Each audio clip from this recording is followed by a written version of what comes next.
있던 두 연예인이 2017년 10월 31일 10월의 마지막 날에 결혼을 했습니다. 송송 커플이라고 알려졌는데 인기 최고의 연예인이었던 송종기 그리고 송혜교 열애 끝에 결혼을 했습니다. 그런데 이제 1년도 채 되지 않은 2018년 9월부터 별거에 들어갔습니다.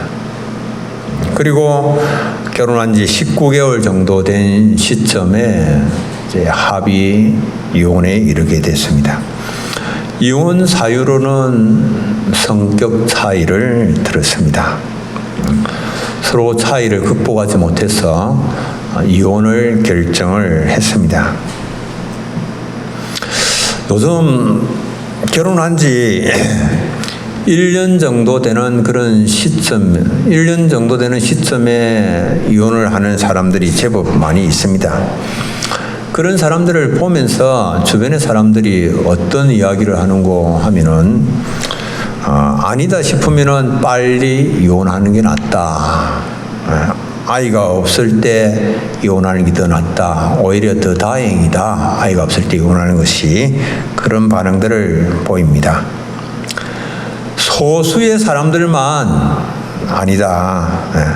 아니다는 그런 마음이 든다고 할지라도 좀 참아보는 것이 좋을 것 같다.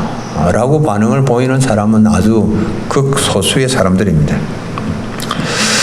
어려움을 만나면 좀 참아보고 어려움을 만나면 그것을 극복하고 나가겠다라고 하는 그런 생각이 없습니다. 사람들이. 어려움이 있으면 그냥 피해가겠다, 포기하겠다라고 하는 이런 생각들을 가지고 있습니다. 미국의 유명한 조직시간학자가 한 분 계셨습니다. 벤자민 워필드 박사인데 비비 워필드라고 그렇게 이제 하는데 이분은 네덜란드 아브라임 카이퍼 그리고 헤르만 바빙크와 함께 세계 3대 칼빈주의 신학자 중에 한 사람이었습니다. 프린스턴 신학교에서 조직신학을 가르치면서 1921년 세상을 떠나기까지 34년 동안 조직신학을 가르쳤습니다. 아주 유명한 신학자였습니다. 아주 뛰어난 그런 학자였습니다. 그가 이런 말을 했습니다. 하나님의 절대 주권을 그가 믿고 모든 만사가 하나님 섭리 가운데 있음을 믿었는데 이렇게 말합니다. 칼빈주의자는 모든 현상의 배후에 하나님의 임재하심을 보며 모든 발생되는 일에서 그의 뜻을 행사하시는 하나님의 손을 인식하는 사람이며 구원의 모든 역사에 인간 자신을 의지하는 태도를 버리고 하나님의 은혜에만 자신을 맡기는 사람이다. 그렇게 말을 했습니다. 이분이 1876년 25살 나이에 결혼을 했습니다. 그 아내 애니 워필드와 결혼을 했는데 결혼을 하고 독일로 신혼여행을 떠나게 됐습니다. 신혼여행을 가기 위해서 대서양을 건너는데 배를 타고 아주 맹렬한 풍랑이 일었고 그리고 번개를 맞아서 그 아내 애니 워필드가 회복할 수 없는 영구적인 그런 장애를 입어버리고 말았습니다. 그래서 이때부터 시작해서 워필드가 세상 끝날 때까지 자신의 아내를 39년 동안 간병을 하면서 돌봅니다. 한 번도 아내를 떠나본 적이 없습니다. 결혼 생활 내내 워필드가 하는 말이 자신이 2시간 이상 집을 비운 적이 없다. 아내는 그렇게 계속해서 옆에서 돌봐줘야 했기 때문에 이 한 남자가 한 여자에게 39년 동안 정말 그가 보여줄 수 있는 최고의 성실함 그리고 인내 이게 최고의 절정이 무엇인가라고 하는 것을 보여준 그런 사례가 아닌가 생각됩니다. 벤자민 워필드는 정말 어떻게 보면 39년 동안 이 산다라고 하는 그 자체가 고생입니다. 고생. 뭐 2시간도 이렇게 이상도 그 집을 떠날 수가 없고 아내 곁을 떠날 수가 없는, 그러나 그는 하나님의 자녀들에게 있어서 일어나는 모든 일들이 다 좋은 것이고 선한 것이다라고 하는 것을 믿었습니다. 하나님께서 통치를 하시고 계시기 때문에 모든 것을, 그리고 하나님께서 그 자녀들에게 겪게 하시는 모든 것들은 유익되지 않는 것이 하나도 없다라고 하는 것을 알았기 때문에 그랬습니다. 교회가 만약에 말할 수 없는 그런 고난 가운데 있다고 할지라도 인내하고 끝까지 하나님께서 주신 그 믿음을 붙잡는다면 하나님께서 상 주실 것이다. 이렇게 오늘 본문 말씀을 하고 있습니다. 비비 워필드처럼 그렇게 교회가 어떤 어려움이 있다 할지라도 끝까지 포기하지 아니하고 주님께서 주시는 그 믿음을 붙잡고 주의 일들을 이루어 나간다면, 그러면 주님께서 그 교회에 복을 주실 것이다 라고 말씀을 하십니다. 두아디라 교회가 위치한 곳은 두아디라 시였습니다. 두 계곡이 서로 연결되는 곳에 위치한 군사적 요충지가 두아디라였습니다. 두아디라가 뚫리면 행정 수도인 버가모까지 적들이 바로 침공할 수 있는 그런 곳이기 때문에 두아디라에는 늘 국경 수비대가 상주하였습니다. 또 두아디라의 각 도시로 연결되는 그런 도로가 개설됨에 따라서 두아디라는 상업 도시로도 부각되었습니다. 두아디라에는 또 여러 직종의 길드가 있었기 때문에 또 산업 도시로도 유명합니다. 당시 두아디라에는 각종 길드가 발달했는데 그 가운데서도 봉제 길드와 염색 길드가 유명했습니다. 이 두아디라 교회는 이 두아디라시에 있는 염색 길드에 소속된 자주색 옷감 장사 루디아. 여러분들 루디아라고 하는 이름 들어보셨습니까? 이 루디아에 의해서 두아디라 교회가 세워졌을 것으로 추측을 하고 있습니다. 루디아가 누군가 하니까 루디아는 바울이 빌립보에서 복음을 전할 때에 그 복음을 받았던 사람이었습니다. 사도행전 16장 14절에 이런 내용이 있습니다. 두아디라 시에 있는 자색 옷감 장사로서 하나님을 섬기는 루디아라 하는 여자가 말을 듣고 있을 때 주께서 그 마음을 열어 바울의 말을 따르게 하신지라.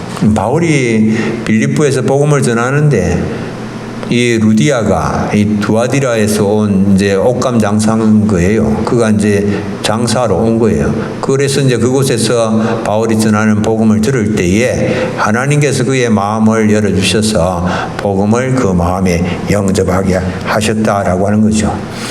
이 루디아를 중심으로 해서 바울이 또한 2차 전도 여행 때에 에베소에서 복음을 전할 때에 또 두아디라에서 와서 그 복음을 듣고 예수님을 영접한 사람, 그 사람들이 이제 중심이 되어서 두아디라 교회를 세웠지 않을까라고 하는 그런 짐작을 하게 되죠.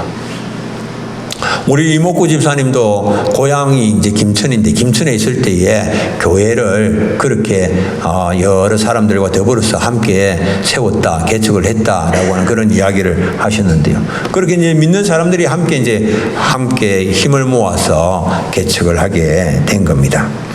그러면 이 두아디라 교회는 어떤 교회인가? 성경이 어떤 교회라고 말씀을 하는 거니까 나중 행위가 처음 것보다도 많은 교회가 두아디라 교회였다. 그러니까 나중에 처음보다도 더 주님의 말씀에 대한 순종도 있고 실천이 있고 주님께서 기뻐하시는 그런 행함이 있고 열매가 있는 그런 교회였다라고 말씀을 하고 있습니다. 두아디라 교회가 세워진 두아디라라고 하는 이 도시를 볼 때에 여러 상업길드, 산업길드 이런 것들이 제조업길드들이 많이 있는 그런 상황이었기 때문에 그것은 영적으로 대단히 어둡고 교회가 세워지기 힘든 상황인 것을 말씀을 하는 거죠. 그런 가운데서 교회가 세워졌지만 두아디라 교회는 주님께서 기뻐하시는 모습을 보인 교회였습니다. 계시록 2장 19절에는 이렇게 말씀합니다. 내가 네 사업과 사랑과 믿음과 섬김과 인내를 아노니 네 나중 행위가 처음 것보다 많도다. 행위는 행동이죠. 순종이죠. 실천이죠. 이런 것들이 처음보다도 더 많다. 이렇게 말씀하고 있습니다. 그 당시에 길드 조직을 통하여서 우상을 섬기는 문화가 두아디라 시에는 일상화되어 있는 거예요. 그러니까 두아디라 교인들도 두아디라 시에 소속된 사람들이기 때문에 그들도 우상을 섬기는 문화에 깊이 빼여 있는 그런 상황인데 그럼에도 불구하고 하나님의 말씀대로 순종하고 실천한다라고 하는 거 쉽지 않죠. 그런 일들이 있었기 때문에 하나님께서 두아디라 교회에 대하여서 칭찬을 하시는 겁니다. 여러분들 우리가 말씀을 듣고 말씀을 이해하고 그리고 입술로는 아멘 하지만 그러나 막상 그 말씀대로 순종하고 실천하려고 그러면 어렵죠. 이 교회 우리가 예배할 때는 내가 말씀대로 한번 살아봐야 되겠다라고 마음을 먹었지만 그러나 교회 문 밖을 나서는 순간에 그런 생각이 싹 사라져버리고 그냥 옛 생각 그대로 옛 모습 그대로 살아가던 모습 그대로 그냥 살아가는 그런 현실이죠. 그러니까 세상 사람들은 예수쟁이들 말만 잘한다 그렇게 비난하는 거예요. 우리가 말만 아니라 실천이 따라야 되죠. 말만 아니라 말씀을 듣고 이해하는 데 그치는 것이 아니고 순종하는 삶이 되어야 되는 것이죠. 이 행함이라고 하는 것이 그러면 뭐냐? 구체적으로 사랑과 믿음 그리고 섬김과 인내를 말합니다. 오늘 본문에서 말씀하고 있죠. 사랑과 믿음으로 이게 이제 동기예요. 사랑과 믿음이 동기가 되어서 섬김과 인내라는 결과를 만들어내는 행동을 만들어내는 것을 말합니다. 두아디라 교회는 동기도 좋고 결과도 좋은 그런 교회였습니다. 사랑과 믿음으로 섬기는데 어려움이 있지만은 포기하지 아니하고 인내하는 가운데 끝까지 섬김을 잘 감당을 했다라고 하는 거죠. 그래서 사도 요한은 지금 이제 이 요한계시록의 저자가 사도 요한 아닙니까? 이 사도 요한은 또 다른 성경에서 뭐라고 말씀하고 있는 것만 하면은 말과 혀로만 사랑하지 말고 행함과 진실함으로 사랑하자 이렇게 말합니다. 요한일서 3장 18절 여러분들 우리가 잠 깨도록 함께 한번 읽어볼까요? 요한일서 3장 18절 시작. 자녀들아 우리가 말과 혀로만 사랑하지 말고 행함과 진실함으로 하자. 아멘. 말과 혀로만 입으로만 하지 말고 행함과 진실함으로 하자. 행하는데 섬기는데 단순한 섬김이 아니라 진실함이 담겨 있는 마음이 담겨 있는 그런 섬김을 하자라고 하는 겁니다. 사랑과 믿음의 동기를 가지고서 또 이루어지는 이 섬김을 어려움이 있어도 끝까지 진실함으로 인내하면서 끝까지 감당을 할 것을 말씀하죠. 여러분 우리가 한 번쯤은 사랑의 마음으로 형제나 자매를 돌보는 일을 한 번쯤은 누구나 다 할 수가 있습니다. 그런데 그 일을 계속 하려고 하면 힘들죠. 그래서 한 번쯤은 하다가도 처음에 마음을 내어서 하다가도 그냥 힘드니까 중간에 그만두어 버리죠. 태산명동 서일필입니다. 태산이 떠나갈 듯 요란스럽게 시작을 했지만은 그러나 나중에 보면은 나오는 것은 쥐 한 마리밖에 없는 거죠. 대부분의 경우가 이게 나중 행위가 처음보다도 그래서 줄어드는 겁니다. 처음에는 대단한 정말 범이라도 호랑이라도 잡을 것처럼 그렇게 막 대단한 기세로 시작을 하지만 나중에 보면은 그냥 없는 거예요, 별로. 에베소 교회가 그렇죠. 처음 사랑을 유지를 하지를 못하는 겁니다. 주님을 사랑하고 형제를 사랑하는 일을 해야 되지만 그것 하려고 그러니까 힘든 거예요. 많은 대가를 지불해야 되는 거예요. 어렵는 거예요. 그러니까 중간에 포기를 하는 겁니다. 첫사랑을 잃어버리고 마는 거죠. 그런데 두아디라 교회는 어떻습니까? 그런 어려움이 있지만 그런 힘든 형편 가운데서도 그들은 나중 행위가 처음 것보다도 더 많다. 주님이 그렇게 칭찬을 하십니다.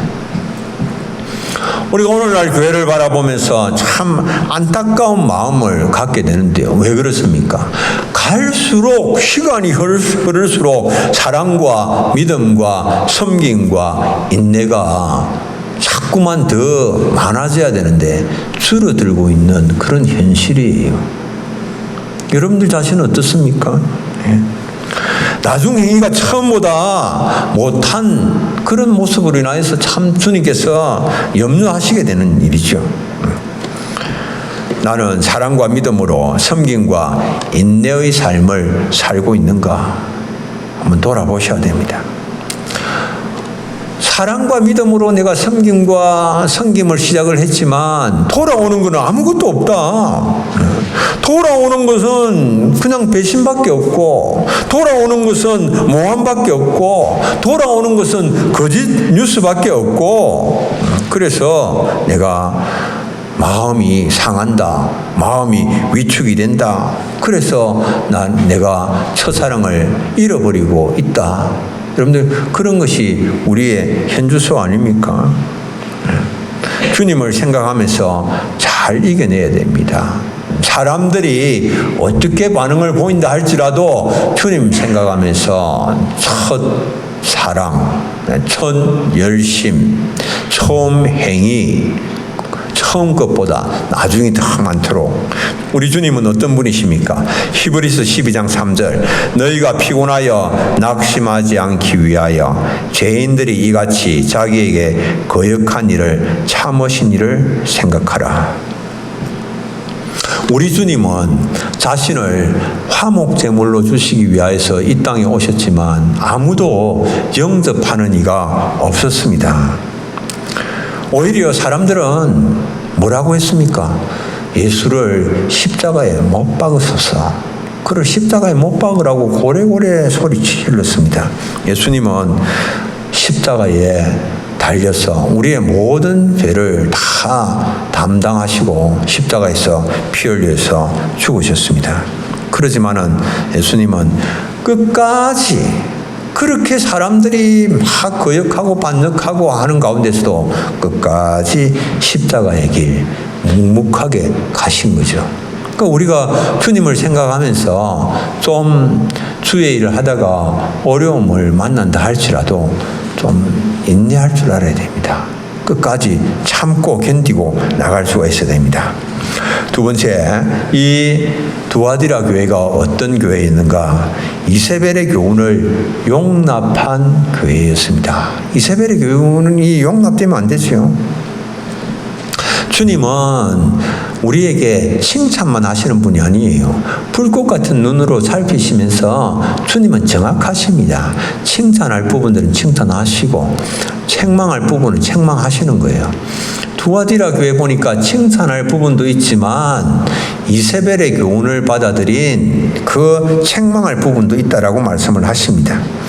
자칭 이세벨이라고 하는 여자 선지자를 용납을 해서 그 교훈을 받아들여서 행음하고 우상의 제물을 먹는 일에, 우상 섬기는 일에 동참을 한 거죠. 발람이 초기 이스라엘을 이 우상 숭배에 빠지게 한 그런 선지자였다면 후기 이스라엘을 이 우상에 빠지게 한, 넘어지게 한 선지자는 바로 이세벨이었죠. 이세벨이 누군가 하면 이세벨은 시돈의 왕 엣바알의 딸이었습니다. 시돈의 왕 엣바알의 딸로서 이스라엘의 7대 왕 아합과 결혼한 자였습니다. 엣바알이라고 하는 뜻은 바알과 함께라고 하는 그런 뜻이죠. 그래서 이 시돈 왕 이 엣바알은 바알 숭배에 아주 골수 바알 숭배자였습니다. 골수 바알 숭배자로서 아합과 결혼해서 이스라엘을 바알 숭배에 이스라엘 백성들을 빠지게 한 여자가 바로 이세벨이었습니다.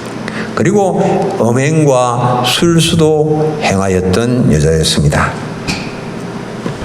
이와 유사한 여인이 두아디라 교회에서 자기 자신이 바로 하나님의 선지자다라고 소개를 하면서 대단한 하나님의 종인 것처럼 행세를 했습니다. 그래서 하나님의 종들을 만나서 그들과 대화를 하면서 하나님의 종들을 가르쳐서 깨워서 그리고 행음하게 하고 그와 더불어서 함께 미물을 이용을 해서 간음을 하고 우상의 재물을 먹게 하고 교회를 완전히 그냥 어지럽게 만들어버린 여인 이세벨이었습니다.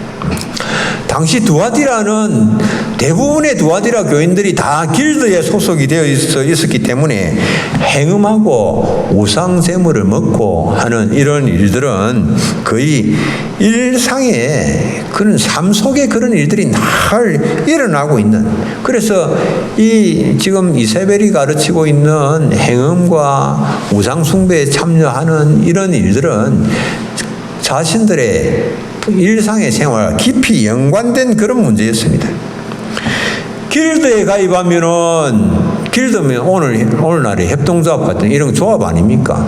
이 길드에 가입을 하면은 이 다 자신이 가입한 길드의 신을 섬기게 되어져 있습니다. 그리고 조합에서 주관하는 그런 제사의식에 참여를 해야 됩니다. 그리고 제사가 마쳐지고 나면 그 제사에 드려졌던 바쳐진 그런 음식을 또 그들이 나누었습니다. 음식을 먹고 나면 식사 후에는 아주 음란한 행위들이, 간음들이 막 또 이어졌습니다. 이런 일들이 길드에서만 일어나는 것이 아니고 아폴론 신을 비롯한 여러 신들의 신전이 또한 두아디라에 있었는데 그곳에서도 일어났습니다. 만약에 그런데 두아디라 교인들이 우리는 그런 일을 할 수 없다, 우리는 교인이기 때문에 그런 일들을 절대 못한다라고 거부를 하면 그 길드에서 퇴출당할 수밖에 없는 그런 일이죠. 그래서 생업에 큰 타격을 입고 생계에 곤란을 겪을 수 있는 그런 문제가 이제 기다리고 있는 거예요. 굉장히 현실적인 그런 문제였습니다. 그래서 두아디라 교인들 앞에는 두 갈래 길이 있는 거예요. 이 사회적인 요구에 그냥 굴복하고 그대로 따라갈 것인가, 아니면 주님의 말씀대로 그들의 요구를 박차고 일어설 것인가, 두 가지 길밖에 없는 거죠. 사회적인 요구를 무시를 하면 그 사회에서 핍박을 당하고 어려움을 당할 그런 각오를 해야 되는 일이죠. 그러나 그것이 두려워서 그 행음하는 일을 하고 우상 숭배하는 일을 하고 그런다면은 그리스도를 부인하는 삶이 될 수밖에 없는 일이죠. 이런 두아디라 교인들에게 이세벨이 이야기를 하는 겁니다.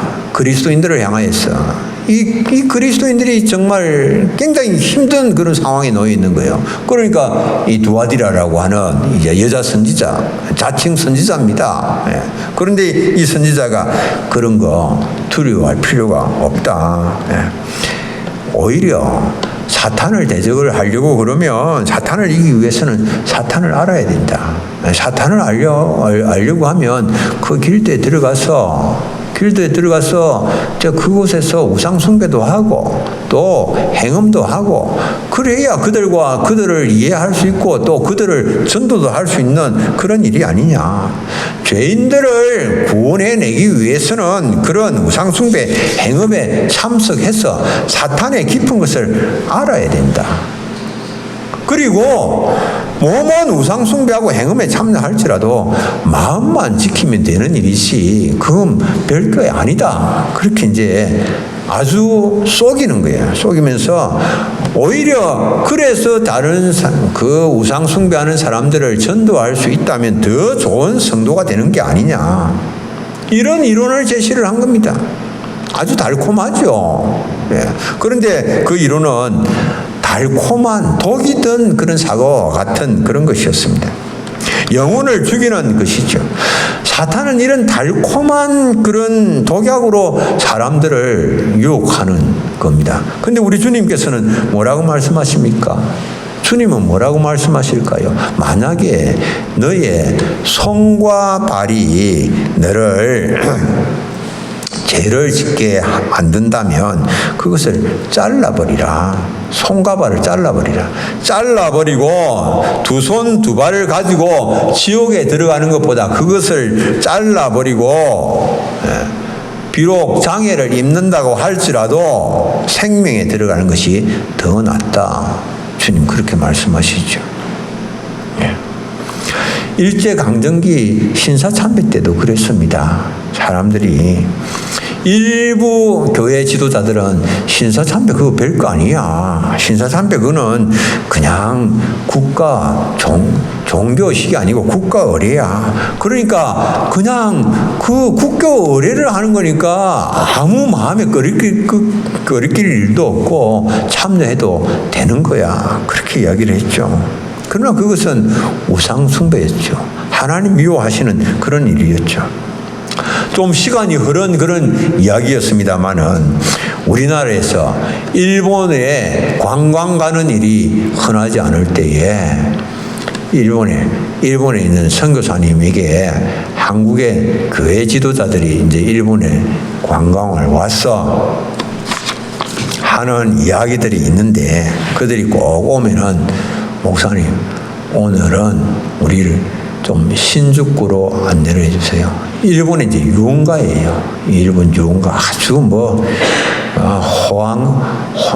밤이 그냥 호화찬란한 그런 이제 유흥가인데 그렇게 목사님들이 왜 유흥가로 인도를 해달라는가 안내를 해달라는가 들어보니까 우리가 유흥가를 가서 유흥가가 어떤 곳인가 알아야 교인들이 그런 곳에 빠지지 아니하도록 이렇게 잘 가르칠 수 있습니다. 지도를 할 수 있습니다. 그렇게 이제 이야기를 한다는 거예요. 그런 명분을 내세우면서 유흥가로 인도해달라라고 그렇게 이야기를 한다.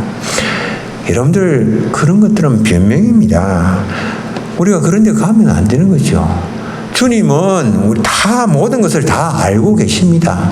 우리가 그렇게 어떤 변명을 갖다 댄다고 하더라도 어떤 생각을 가지고 있는지 어떤 마음을 가지고 있는지 우리의 생각이 뭔지 우리의 마음이 뭔지 주님 다 알고 계시죠. 그 주님을 그래서 불꽃 같은 눈으로 모든 것을 다 꿰뚫어 보고 아시는 분이시다 이렇게 말씀하십니다.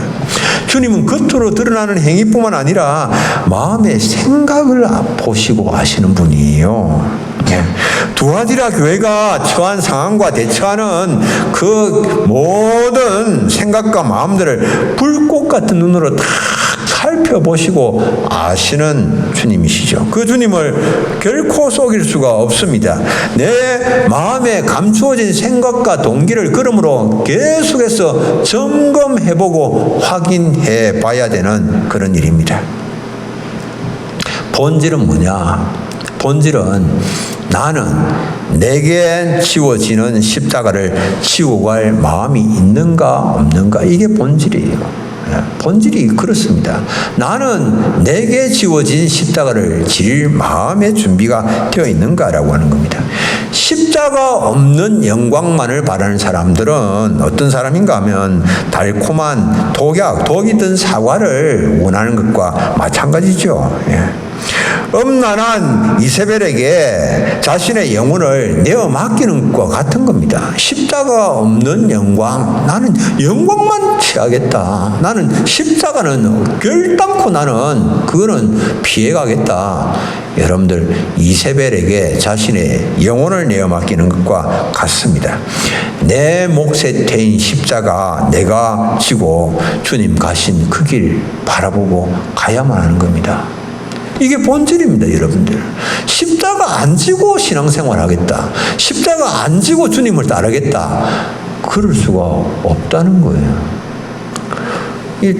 이게 지금 이제 이세벨은 그럴 수도 있다라고 하는 거예요. 십자가 안 지고, 몸은 거기 가도 마음만 제대로 하면 된다. 몸은 향락을 마음껏 네 하고 싶은 대로 하고 다 누려도 네 마음만 바르게 하면 된다. 주님은 그렇게 말씀하시지 않죠. 손과 발을 잘라버리라. 이 손과 발을 가지고 지옥에 들어가는 것보다도 그거 다 잘라버리고 장애를 입는다 할지라도 영생에, 생명에 들어가는 것이 낫다라고 말씀을 하시는 겁니다. 세 번째로, 어떤 자에게 상급이 있는가? 믿음을 굳게 지키는 사람에게 상급을 주신다라고 말씀하십니다. 누가 상급을 받아 누리는가? 주님은 이세벨과 그의 추종자들에게는 형벌을 경고를 하십니다. 벌이 있다라고 말씀하십니다. 그러나 죄악에 동참하지 않는 자들에게는 상급을 약속을 하셨습니다. 이세벨의 교훈을 받지 아니하고 우상 숭배와 행음에 참여하지 않는 자들에게는 상급이 있습니다. 주님 다시 오실 때까지 믿음을 굳게 잡는 자들에게는 만국을 다스리는 권세를 주십니다. 계시록 22장 25절 26절 우리 함께 한번 읽습니다. 다만 너희에게 있는 것을 내가 올 때까지 굳게 잡으라. 이기는 자와 끝까지 내 일을 지키는 그에게 만국을 다스리는 권세를 주리니. 아멘. 네. 너희에게 있는 것을 내가 올 때까지 굳게 잡으라. 내가 올 때까지. 누가 올 때까지? 주님이 다시 올 때까지. 끝까지. 주님이 다시 올 때까지. 여러분들, 유혹과 시험은 한 번만 오는 게 아니에요. 내가 이제 유혹과 시험을 이겨냈으니까 이제 됐다. 여러분들, 그것은 일회성으로 그치는 게 아닙니다. 한 번 내가 극복했다고 해서 끝이 나는 것이 아니다라고 하는 겁니다. 계속 되는 것입니다. 유혹과 시험은. 그래서 주님은 내가 올 때까지 굳게 잡으라. 믿음을 굳게 잡으라. 내가 너희들에게 주는 교훈을 굳게 잡으라. 이렇게 말씀을 하시는 것입니다.